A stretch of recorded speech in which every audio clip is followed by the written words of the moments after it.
From the window to the wall, we getting lit up in it, big bouncing. We does it big up in it, big bouncing. What's up? So today we're gonna actually kind of just do a few maintenance things on the van. I was gonna tackle working on the truck some, but I just got done getting it washed. So we're also gonna be switching to a new camera. So I'm gonna try to learn this whole camera thing out. So hopefully the quality is a lot better and everything, like the audio and everything. So I'm gonna try it out. You'll probably notice a big difference. I'm gonna start the recording with the phone, and then after that I'll put like a note down that I switched to the camera to see if the quality is a lot better or not, and the sound. So I'm gonna stand them both up here and back the red truck out, and then we're gonna back the van out, and I'm gonna wash the van, and then we need to do an oil change on it. I was gonna take it to the dealership, but I don't got time to. I gotta get it ready for tomorrow. So I'm gonna get the oil changed on it and the oil changed on the generator as well.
All right, while this is draining, we're gonna run and buy some seafoam really quick, just down the road, and then probably finish up this oil change, run the seafoam through, let it run for a while, and then change the oil on the generator. Oh my gosh, it's gotta be crusted.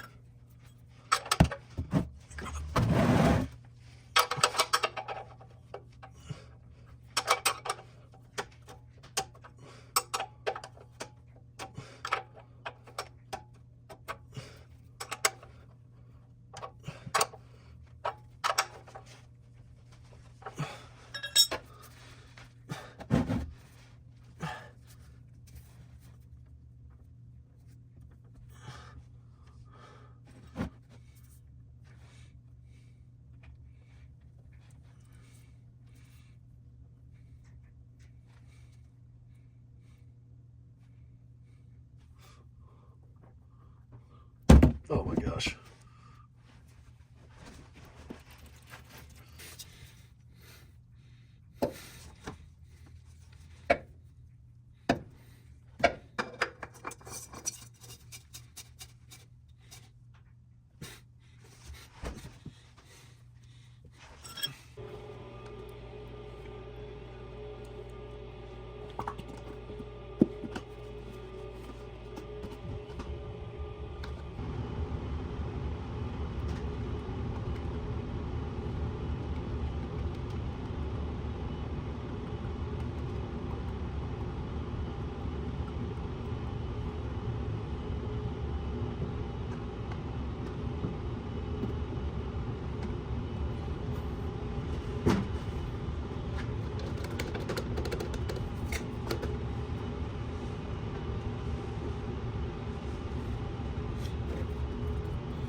Alright, I'm hoping I fixed the camera.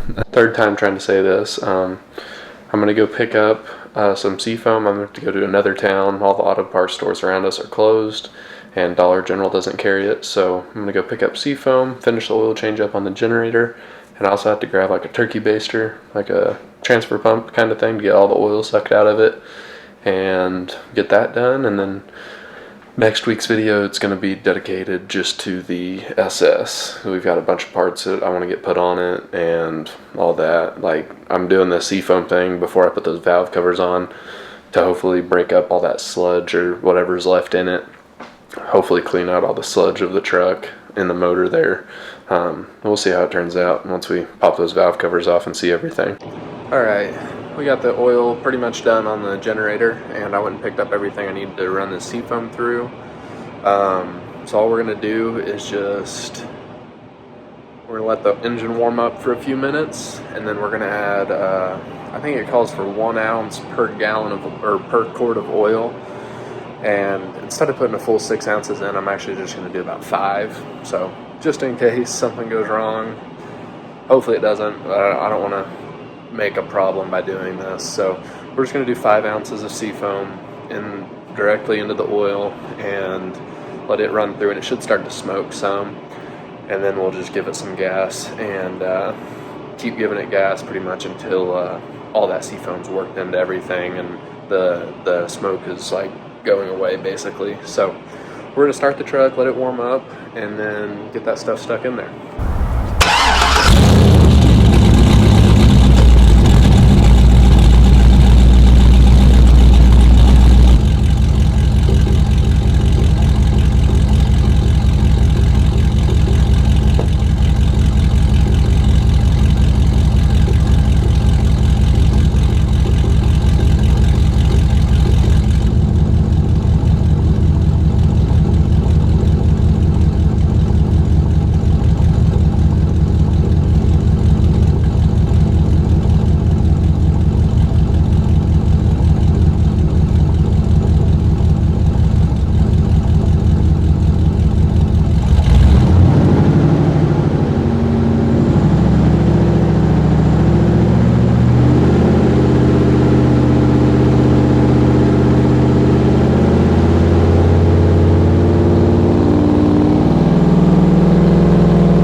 honestly running way smoother, and I had a little vacuum leak that I was hearing. Got that fixed while it was running, and it's way smoother already. I'm gonna take it for a quick lap around town and then come home, and then later on this week I'm gonna change the oil again and see how much of that crap we got out of it. Hopefully we just drain a ton of sludge out of it. That's what I hope for. Usually you don't hope for that, but I think there's a lot of sludge in this motor. So hopefully that'll clear it out, and if we have to drain it, run it again, you know, put the seafoam in it again, then so be it. But I'd like for it to get actually cleaned up and running better. I mean, I had one, like my white truck had almost 250,000 miles and it ran smoother than this thing does half the time. But I guess it's a smaller motor and everything, but maybe we can get this fixed before we have somebody tear into the motor and have to replace a ton of parts or something, or somebody tear into it and not want to mess with it from how much work they might have to do. So I've got the other camera stood up here, and I'm gonna go for a drive on it, and if anything happens, I'll turn the phone on while that one's up watching the road. And yeah, hopefully this thing's running like a top now.